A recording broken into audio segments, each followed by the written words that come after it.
Selamat datang di video presentasi kelompok 4. Kami akan menjelaskan materi tentang profesi IT dalam mata kuliah etika profesi. Sebelum itu, izinkan saya untuk memperkenalkan anggota kelompok 4. Anggota kelompok 4 terdiri dari pertama Jody Krisnandi, kedua Mariadi, ketiga Riko Simanjunta, keempat Muhammad Al-Fajar, kelima Teddy Herianto, dan keenam Perianto. Pada penjelasan materi kali ini, kami akan menjelaskan materi profesi IT yang telah kami rangkum dalam mapping. Profesi IT terbagi menjadi 4. Yang pertama ada data analitik, yang kedua ada education dan training, yang ketiga ada support spesialis, dan yang keempat ada system development. Yang pertama, data analitik. Data analitik atau yang biasa kita kenal dengan analisis data adalah upaya atau cara untuk mengolah data menjadi informasi sehingga karakteristik data tersebut bisa dipahami dan bermanfaat untuk solusi permasalahan, terutama dalam masalah yang berkaitan dalam profesi IT. Dalam data analitik, itu terdapat proses-proses untuk mencapai suatu analisis. Di antaranya ada data. Yang kedua ada proses yang harus dilakukan. Yang ketiga ada algoritma atau teknik-teknik yang digunakan. Dan yang keempat pengaplikasian.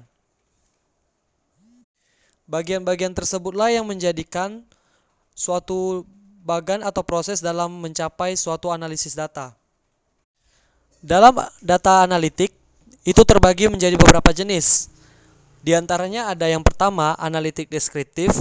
Yang kedua ada analitik diagnostik. Dan yang ketiga ada analitik prediksi, dan yang keempat ada analitik preskriptif. Definisi dari analitik deskriptif ialah, ini analisis yang menjawab pertanyaan tentang apa yang akan terjadi pada suatu data analisis, merupakan jenis teknik untuk merangkum hasil kepada para pemangku kegiatan dalam profesi IT. Yang kedua, analitik diagnostik. Analitik ini untuk menjawab pertanyaan tentang mengapa sesuatu bisa terjadi. Jenis analitik ini melengkapi analitik yang lebih mendalam dari analitik deskriptif dan menggali lebih dalam untuk menemukan penyebab yang terjadi. Yang ketiga, analitik prediktif. Membantu menjawab pertanyaan tentang apa yang akan terjadi di masa depan. Jenis ini menggunakan data historis untuk mengidentifikasi tren pada masa lampau sebagai bentuk untuk menentukan wawasan berharga yang akan terjadi di masa depan. Dan yang keempat ada analitik preskriptif. Ini untuk membantu menjawab pertanyaan tentang apa yang harus dilakukan. Ini kaitannya dengan analitik prediksi, yaitu kaitan untuk membuat keputusan dalam basis data yang dapat diperoleh dalam menyelesaikan masalah di data analitik. Dalam analitik diagnostik, itu terdapat langkah-langkah untuk mencapai suatu analitik diagnostik. Di antaranya yang pertama ada identifikasi anomali dalam data. Yang kedua ada data yang terkait antar data yang satu dengan data yang lainnya. Dan yang ketiga ada teknik statistik dalam menggabungkan semua identifikasi dengan data-data yang telah terkait. Peran data analitik dalam profesi IT itu terdiri dari yang pertama, penambangan data.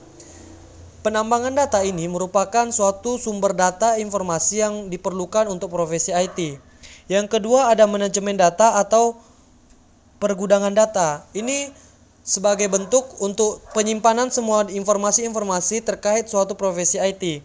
Dan yang ketiga ada analisa statistik. Ini untuk mengetahui tentang perubahan dalam suatu informasi. Dan yang keempat ada penyajian data. Komponen-komponen dalam data analitik. Data analitik memiliki beberapa komponen. Yang pertama tuh ada analisis deskriptif. Ini adalah proses menggambarkan tren historis dalam suatu data.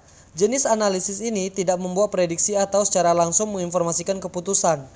Komponen ini dalam analisis deskriptif ini meringkas data dengan cara yang bermakna dan deskriptif. Komponen kedua adalah analitik lanjutan.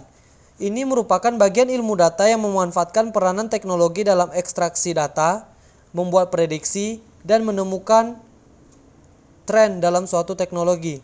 Yang ketiga ada pengumpulan data, merupakan cakupan sumber data yang kompleks dan beragam untuk kemajuan proses paralel dan komputasi yang lebih murah.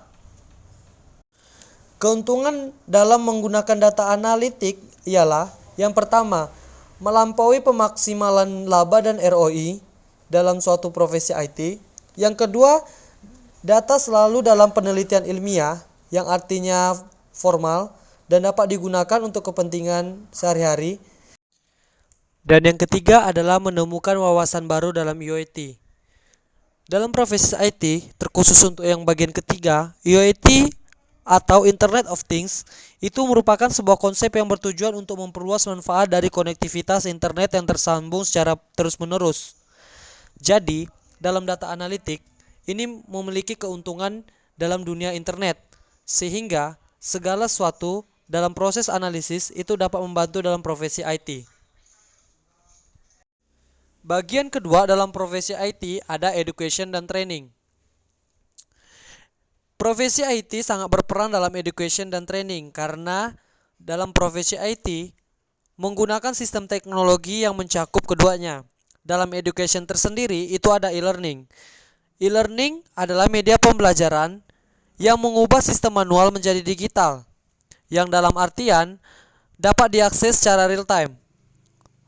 Yang kedua ada e-report, berfungsi untuk orang tua yang ingin mengakses nilai atau raport anak didik atau anaknya sendiri untuk mengetahui perkembangan dari nilai tanpa perlu pergi ke sekolah dan digunakan secara sistem online. Yang ketiga adalah PPDB online. PPDB online merupakan sistem yang dirancang untuk melakukan otomasi pelaksanaan penerimaan peserta didik baru secara online, dari proses pendaftaran, seleksi, hingga pengumuman hasil seleksi berbasis waktu real time. Yang selanjutnya dalam profesi IT mencakup training. Training dalam secara teoritis itu adalah suatu proses di mana orang-orang mencapai kemampuan tertentu untuk membantu pencapaian tujuan suatu organisasi ataupun suatu profesi dalam bidang IT. Untuk mencapai kemampuan tersebut diperlukan adanya training. Di antaranya ada seminar IT, yang kedua ada workshop IT, dan yang ketiga ada instruktur IT. Instruktur IT ini merupakan orang yang berpengalaman dan berkompeten dalam suatu bidang ilmu yang terdiri dari dua bagian. Ada dalam bidang software dan ada bidang hardware. Yang selanjutnya di bagian ketiga dalam profesi IT ada support spesialis. Peran dari support spesialis dalam suatu organisasi atau profesi IT itu untuk memberikan semua bantuan dan pemeliharaan untuk semua sistem komputer dan perangkat keras. Peran support spesialis ini itu karena adanya penggunaan teknologi dan peralatan khusus yang semakin penting dalam profesi IT. Oleh karena itu, perlu untuk memiliki spesialisasi di antara semua profesi IT di dalam bidang support spesialis. Dalam support spesialis itu memberikan bantuan dan dukungan berupa pusat panggilan atau yang biasa dikenal sebagai call center, help desk, dan technical workshop. Selain daripada itu, upaya dalam pemeliharaan semua sistem komputer dan perangkat keras dibagi menjadi 3. Yang pertama ada menginstal sistem perangkat keras dan perangkat lunak yang dibutuhkan dalam support spesialis di dalam profesi IT. Yang kedua, mengkonfigurasi sistem perangkat keras dan perangkat lunak.